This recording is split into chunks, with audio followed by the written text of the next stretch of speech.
Gràcies, senyor presidente.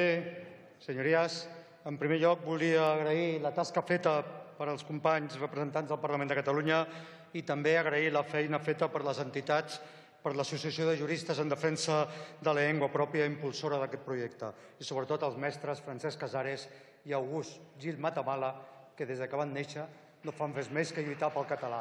Gràcies. Señorías, esto no va de conflicto lingüístico entre el castellano y las otras lenguas oficiales de comunidades autónomas.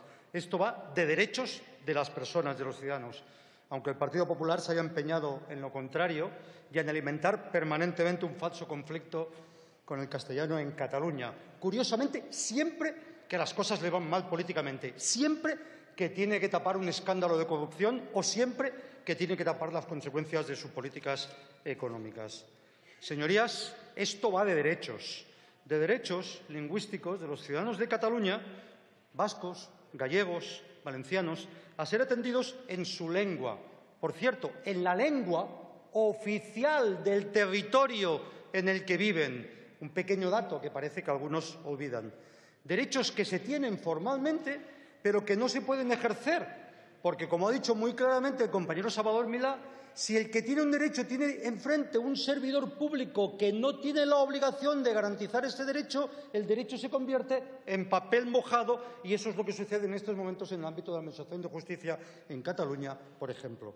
Estamos hablando del derecho a la disponibilidad lingüística, que depende de que los empleados públicos de la Administración de Justicia puedan entender. No hace falta que tengan la filología catalana, a entender. Porque, señores, si estamos hablando de derechos, vamos a ver, señor Gorriagán, si yo soy un ciudadano catalán que tengo reconocido el derecho a hablar en catalán porque es lengua oficial en Cataluña y me dirijo a un juez y ese juez no sabe entenderme en catalán, tengo que cambiar de lengua. Entonces, ¿mi derecho en qué consiste? En nada. ¿Por qué?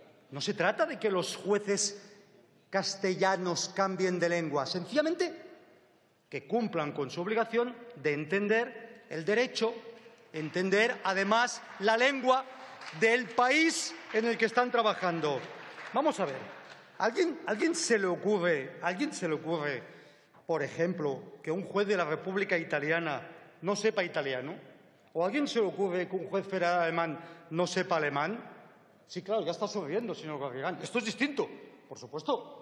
Porque con que sepan el castellano en España ya hay bastante.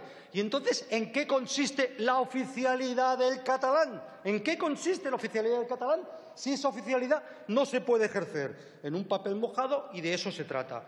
Desgraciadamente, el problema de los que eso piensan es que en el fondo no asumen que estamos en un estado de naturaleza plurilingüística y plurinacional, porque en el fondo continúan con su vieja y obsoleta idea de ese estado, de un Estado al que solo le corresponde una lengua de una nación.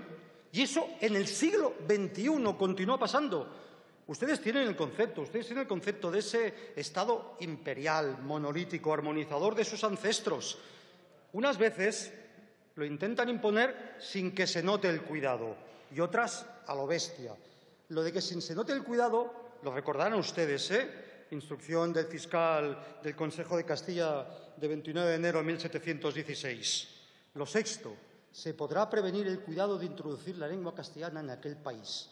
La importancia de hacer uniforme la lengua se ha reconocido siempre por grande y es una señal de dominación o superioridad de los príncipes o naciones. Y continúa, pero como a cada nación parece que señaló la naturaleza un idioma particular, tiene en esto mucho que vencer el arte, y más cuando el genio de la nación, como el de los catalanes, es tenaz, altivo y amante de las cosas de su país. Y para que eso parece conveniente impulsarlo, dar sobre esto instrucciones, providencias muy templadas y disimuladas, de manera que se consiga el efecto sin que se note el cuidado. Háganle un poco caso ustedes a Felipe V, por Dios. Háganle ustedes caso, porque es que ustedes lo hacen a lo bruto, a lo Bert, se diría ahora, a lo Bert. A lo Bert, que tiene como objetivo españolizar a los niños catalanes. Pues bien, solo así se puede entender, por ejemplo, esa ofensiva que están lanzando ustedes contra el catalán en la escuela catalana, además mintiendo reiteradamente. Se inventan un conflicto lingüístico inexistente. Hay un conflicto en estos momentos, hay una divergencia sobre cuántas decenas o centenares de familias afecta ese derecho o han ejercido ese derecho. En relación a 750.000 niños, adolescentes y jóvenes escolarizados en la etapa obligatoria. Les he de decir, para que nadie manipule mis palabras, que para un servidor, y en general en Cataluña, solo que fuera una familia y un niño que ejercieran ese derecho tiene el mismo derecho que aunque fueran 100.000, por supuesto. Por eso el sistema educativo catalán, y por eso los maestros y los profesores, que tienen bastante más sentido común que el señor Wert, han garantizado esos derechos lingüísticos para aquel que los solicita. Sí, y han puesto los mecanismos para quien quiera ser total o parcialmente escolarizado como lengua vehicular en castellano lo pueda hacer. Pero no es eso lo que ustedes pretenden. Señor Gobegán, no se ha leído usted la sentencia del Tribunal Supremo, la cita, pero no se ha leído usted. ¿Qué dice la sentencia del Tribunal Supremo ratificando la sentencia del Tribunal Superior de Justicia de Cataluña? Que no basta con que el niño o la familia que pide ese derecho lo tenga garantizado. No, exige que en la clase y en la escuela de ese niño o niña, a todos el 25% de la educación se dé en castellano. O sea que para garantizar el derecho de un niño o una niña que lo tiene, se impone una lengua que no han escogido ni el niño ni las familias en castellano. No, señoras, no van ustedes de derecho. Ustedes van de imposición cultural, lingüística y nacional. Desgraciadamente es así. Y eso hay que decírselo porque tiene bastante relación lo que hoy estamos discutiendo con esas políticas que ustedes están practicando. Y eso nos lleva al siguiente esperpéntico. Fíjense ustedes.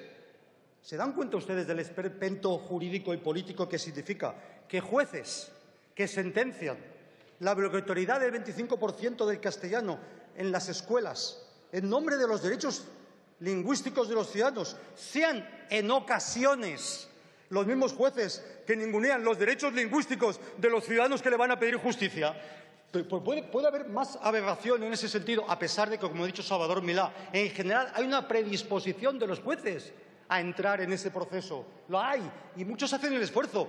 Pero es que el derecho a hablar en catalán ante la Administración de Justicia no es un derecho graciable que uno le tenga que pedir por favor al juez de turno. Es un derecho constitucionalmente protegido porque en eso consiste la oficialidad del catalán en Cataluña o lo del euskera en Euskadi. Señorías, están ustedes obsesionados desde hace muchos años. Otra cita histórica que creo que les va a refrescar la memoria de dónde está el origen de su ideología. Recuerden, en este caso son las instrucciones emitidas por el Consejo de Castilla el 13 de junio de 1715. Por lo que mira a la práctica y forma de los procesos civiles y criminales, con que en la Real Audiencia y ante los corregidores los pleitos se sigan en lengua castellana y en los demás tribunales inferiores se permita, por ahora, el uso de la catalana, hasta que los escribanos se hayan instruido en la lengua castellana. Continúa, mandando al mismo tiempo que en todas las escuelas de primeras letras y de gramática no se permitan libros impresos en lengua catalana, escribir ni hablar en ella dentro de las escuelas y, excepcionalmente, eso sí, aprenda la doctrina cristiana en nuestra lengua, que por estos y otros medios suaves se irá haciendo común el castellano en el Principado. Pues bien, puede parecer eso muy lejos, pero desgraciadamente con ustedes 300 años parece que sean nada, un segundo, porque desgraciadamente continúan viviendo en esa realidad. En ese sentido, déjenme que les diga una cuestión. Señorías del Partido Popular, me han escuchado ustedes durante 4 años, y me siento muy orgulloso de ello, haber defendido en castellano los derechos de trabajadores catalanes y españoles frente a explotadores que hablan castellano, catalán, por cierto, también, o inglés. Para explotar trabajadores, la lengua utilizada no importa, es indistinto, es lo de menos. Pues bien, les tengo que decir que con el mismo orgullo que defiendo en castellano los derechos de nuestra gente trabajadora, les digo que no está la sociedad catalana dispuesta a aceptar que nos impidan vivir en nuestra lengua. No lo vamos a aceptar. Lo han intentado ustedes de todas las maneras y no lo han conseguido. Si ustedes han decidido que el Estado español, tal como ustedes lo conciben, es incompatible con el respeto al plurilingüismo y la plurinacionalidad, lo que sobra no es el catalán, el plurilingüismo, lo que sobran son ustedes. Si el Estado español o quienes lo gobiernan ha decidido que en su seno no cabe la plurinacionalidad, el plurilingüismo, lo que va a saltar por los aires no va a ser el catalán, va a ser el Estado español. Vostès mateixos.